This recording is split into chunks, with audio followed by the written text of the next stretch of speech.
Bonjour à toutes, bonjour à tous. C'est Yann à Kemener qui vous envoie une petite vidéo. L'idée, c'est de ponctuer notre mois de confinement avec des astuces que je vais vous donner au fur et à mesure. Je vais commencer par un travail sur la restauration de tableaux, à la fois le côté acrylique et surtout le côté huile, et puis quelques conseils pour pouvoir garder vos tableaux si vous avez besoin de les transporter sans les abîmer. Voilà, et bien c'est parti. Voilà donc les tableaux tels que vous auriez pu les voir si j'avais pu réaliser mon exposition qui avait lieu ce week-end. Pour ceux qui connaissent mes tableaux, vous constatez que nous avons autour une petite bande noire. Cette petite bande noire, elle a un nom, ça s'appelle un jonc. Elle a un autre nom, c'est le cache-clou. Le jonc et le cache-clou ont une utilité principale, c'est de pouvoir présenter le tableau, bien que ce ne soit pas un cadre, et et surtout protéger les tableaux. Quand vous transportez les tableaux, vous pouvez les abîmer particulièrement sur les côtés, on le verra tout à l'heure. Soit en les mettant dans des poches, soit en les cognant à droite à gauche. Et quand vous êtes amené comme moi à les déplacer souvent pour les proposer au public, et bien du coup vous vous retrouvez avec des tableaux qui sont abîmés. Voilà. Donc à la fois ça fait une présentation qui est simple mais qui tient la route, et en même temps ça permet de les protéger. Juste à côté des tableaux que je viens de vous présenter, vous avez des tableaux qui eux ne sont pas encadrés. Alors pourquoi? Eh bien, parce que je les ai restaurés justement. Ils avaient tous des petits impacts sur les côtés, et tous ces tableaux là, juste les 1, 2, 3, 4, les 6 que je viens de vous présenter là, ont eu des retouches. C'est de l'huile. Donc qu'est-ce qui va se passer? Ben, je vais être obligé maintenant d'attendre 8 mois avant de pouvoir mettre le vernis définitif et ensuite les cache-clous. C'est le problème technique de l'huile évidemment. C'est assez long. L'acrylique, elle, vous allez pouvoir faire vos retouches directement sur votre tableau, même si votre tableau était déjà verni. Pourquoi? Parce que le vernis est un vernis acrylique. Ça pose donc pas de problème. Il vous suffit de faire la rectification, repeindre par-dessus, et ensuite, une fois bien sec, 1 ou 2 jours après, vous pouvez très bien remettre du vernis sur la zone que vous avez retouchée. Une fois que c'est sec, vous attendez, vous refaites un coup sur l'ensemble pour qu'il y ait une unité. Ceux qui sont là, c'est pas pour la même raison qu'ils ne sont pas entourés d'un cache-clou. C'est juste qu'ils ont été terminés au mois de juin 2020. Et pareil, je dois attendre 8 mois avant de pouvoir les encadrer. Maintenant, je vais vous montrer un tableau qui est abîmé. Alors, est-ce qu'on voit bien les impacts divers et variés? Pas si évident que ça. Mais sur les côtés, vous avez des petits endroits où la peinture est partie. Il va falloir que je refasse donc mon tableau. C'est plus clair ici. Là, vous voyez, il est vraiment abîmé. Très nettement. Alors, comment j'ai fait ça? Eh bien, le rentrant dans des poches. Des poches en tissu pourtant. Mais qui doivent gratter un tout petit peu sans doute, et abîmer mon tableau au fur et à mesure. Alors après, il peut y avoir d'autres choses, hein, des frottements sur d'autres structures, des choses que j'aurais bien sûr pas vues. Alors comment je vais faire maintenant? Ben, je vais vous expliquer. Donc petit rappel, pour l'acrylique, c'est simple, vous prenez juste de la peinture, vous corrigez, vous attendez que ça sèche et vous remettez votre vernis. Pour l'huile, c'est beaucoup plus compliqué. Vous allez prendre de l'essence de térébenthine, peu importe la marque. Pas du white, c'est trop fort, et en plus c'est mauvais pour la santé. Vous allez prendre un coton-tige. Alors c'est pas celui pour mettre dans le nez pour faire des tests pour savoir si on a le Covid, hein. C'est juste un petit coton-tige normal. Vous allez le tremper dans l'essence de térébenthine, et ensuite vous allez venir le poser sur la zone qui vous intéresse, et vous allez faire comme ceci. L'objectif étant d'enlever le vernis. Je vais prendre du vernis, de l'essence de térébenthine sur mon coton-tige et je vais vous montrer. Et c'est reparti. Alors, je dois vous avouer que faire ce que je suis en train de faire au travers du téléphone, c'est pas simple. Alors je mets ma tête sur le côté pour mieux voir. Donc, qu'est-ce que je fais là en fait? J'enlève le vernis. J'enlève le vernis parce que je peux pas poser d'huile sur le vernis.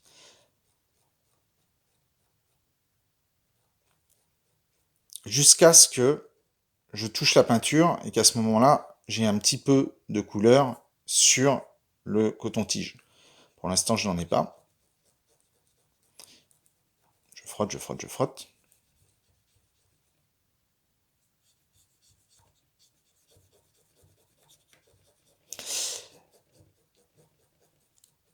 Je vais continuer, je coupe et je reprends après.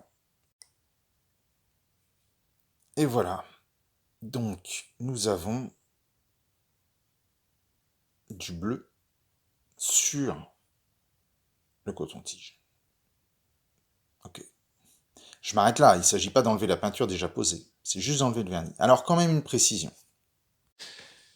Il y a à l'huile deux sortes de vernis. Le premier vernis, c'est le vernis à retouche. Quand vous avez fini votre tableau, vous posez un vernis à retouche qui sert en fait à protéger votre tableau et éventuellement à faire des retouches si jamais vous changez d'avis. Ce vernis est fort pratique. Il permet, comme à l'acrylique, de revenir sans faire de manipulation particulière, juste faire exactement comme j'ai fait, c'est enlever un tout petit peu le vernis sans abîmer la peinture et ensuite on peut repasser par-dessus. Là, il s'avère que sur le tableau que je suis en train de travailler, c'était un vernis de retouche. Et fort heureusement, quand c'est un vernis définitif, c'est beaucoup plus difficile, alors pas d'enlever le vernis, mais ensuite, vous allez enlever le vernis que sur une certaine zone. Et donc, vous allez pouvoir retoucher que sur une certaine zone. Donc, il faut faire bien attention en regardant avec la lumière les endroits où il y a de la brillance et pas de brillance, de façon à savoir où vous pouvez poser la peinture. Parce que si vous mettez de l'huile sur votre vernis définitive, ça tiendra pas. Donc là, dans ces cas-là, techniquement, c'est moins simple. Là, je suis à peu près comme l'acrylique. Donc, je viens de nettoyer la zone qui m'intéressait. Et maintenant, je vais passer à la reprise en couleur de cette surface et de toute une surface du tableau. Alors je ne vais pas tout vous montrer, ça risque d'être un petit peu lassant, mais je vais vous montrer au moins le premier petit passage que j'étais en train de faire. Quelques précisions sur le cache-clou. Il s'agit donc d'une baguette en bois toute simple, achetée chez Leroy Merlin, découpée à angle droit, pas en biseau hein, comme on peut le trouver dans les cadres, enfin chez un encadreur, vous voyez, je sais pas si on voit d'ailleurs, voilà, là on voit un petit creux entre les deux, c'est vraiment à angle droit. Et ensuite c'est une baguette couleur bois, hein, une baguette sapin que j'ai peinte en noir, et vous voyez là on a un clou que j'ai peint en noir aussi, voilà. Donc une fois encore, ça permet d'avoir un truc qui est propre, et ça va permettre de protéger mon tableau. Quand je vais venir le mettre dans les poches, ça va frotter ici comme ceci. Et au lieu de frotter sur mon tableau et de l'abîmer, là, ça frottera ici. Et donc mon tableau sera bien protégé. Voilà, c'est le principe du cache-clou. Alors évidemment, hein, c'est pas fait de façon parfaite. Ça peut m'arriver d'avoir des petits écarts. Alors là, j'en ai fait un gros, c'est pas terrible, mais bon. Le but, c'est pas de faire un cadre, c'est bien de faire une présentation agréable pour le spectateur, à un coût abordable pour le peintre, et puis surtout, bien protéger mes tableaux. Voilà, vous savez tout sur le cache-clou. Voilà donc le matériel qu'il faut pour pouvoir faire des retouches et peindre en général à l'huile. Ce que vous voyez là, le painting medium, c'est ni plus ni moins que le diluant. C'est l'équivalent de l'eau pour l'acrylique ou pour l'aquarelle. Il y avait avant de la peinture à la glycéro par exemple. Le déliant à ce moment-là, c'était la glycéro. Le médium, c'est un produit chimique dans lequel il y a de l'huile de lin et de l'essence de térébenthine. Pour le reste, je sais pas. Ce sont des recettes qui sont tenues secrètes. par le fabricant. Donc, je prends du médium. Ici, dans ma petite boîte, là, tac. Et vous voyez, c'est marqué ici, voilà, je ne sais pas si on voit, 100% médium. Alors, pourquoi 100% médium? Parce que le tableau que je vous ai montré, il a déjà plusieurs couches. À l'huile, on va du maigre vers le gras. Donc, j'ai ici tout un tas de petits récipients. Et le premier, c'est 100% d'essence de térébenthine pour diluer. Le deuxième, 75 et 25% de médium. 50-50. 25 d'essence de térébenthine et 75 de médium. Et enfin, je finis par 100% de médium. Alors, pourquoi là, je vais utiliser 100% de médium pour faire mon mélange? Tout simplement parce que je ne me rappelle plus exactement où j'en étais sur mon tableau. Je ne sais pas si j'étais rendu à ma troisième ou quatrième petit pot de confiture. Donc par prudence, je prends le plus gras. Comme ça, j'aurai pas de problème technique. Si on prend pas gras, ça va craquer, ça va tomber. J'ai déjà préparé mon mélange pendant que je ne filmais pas, parce que c'est un peu long. Donc j'ai pris ici du blanc, ici du magenta, ici du bleu de manganèse qui ressemble au cyan. Donc en fait, j'ai l'équivalent de couleur primaire. Et je vais essayer de faire un bleu qui correspond à ce que je recherche. Si vous regardez le bleu qui est ici à côté, c'est pas le même. Celui-là est beaucoup plus lumineux. Il y a très peu de rouge dedans. Celui-là est beaucoup plus foncé. Et celui que je recherche, eh ben, il est entre les deux. Il y a du rouge dedans. J'ai donc préparé mon pinceau, un petit pinceau, et je vais essayer de faire des retouches. Alors, voilà comment ça se passe. Alors, une fois encore, je quitte le téléphone parce que sinon, ça va être injouable. Voilà, tac. Et je viens poser délicatement ma peinture sur la zone que je veux retoucher, en espérant que ça soit suffisamment proche de façon à ce qu'on ne puisse plus rien voir. Ce sont des toutes petites touches. Il ne s'agit pas de refaire l'entièreté du tableau. Je pourrais tout reprendre. Mais là, en l'occurrence, je pense que ce serait trop compliqué. Donc, j'ai fait une peinture qui était la plus proche possible.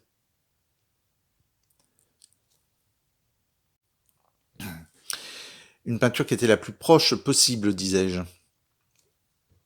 J'ai dû couper parce que j'ai éternué. Bon, ben ça me semble pas trop mal. Alors, il y a des endroits, j'ai des petites épaisseurs. Ça, c'est plus embêtant. Donc, je suis carrément obligé de travailler en épaisseur, comme si je bouchais un trou à la truelle. Voilà. Et enfin, je finis par celui-là.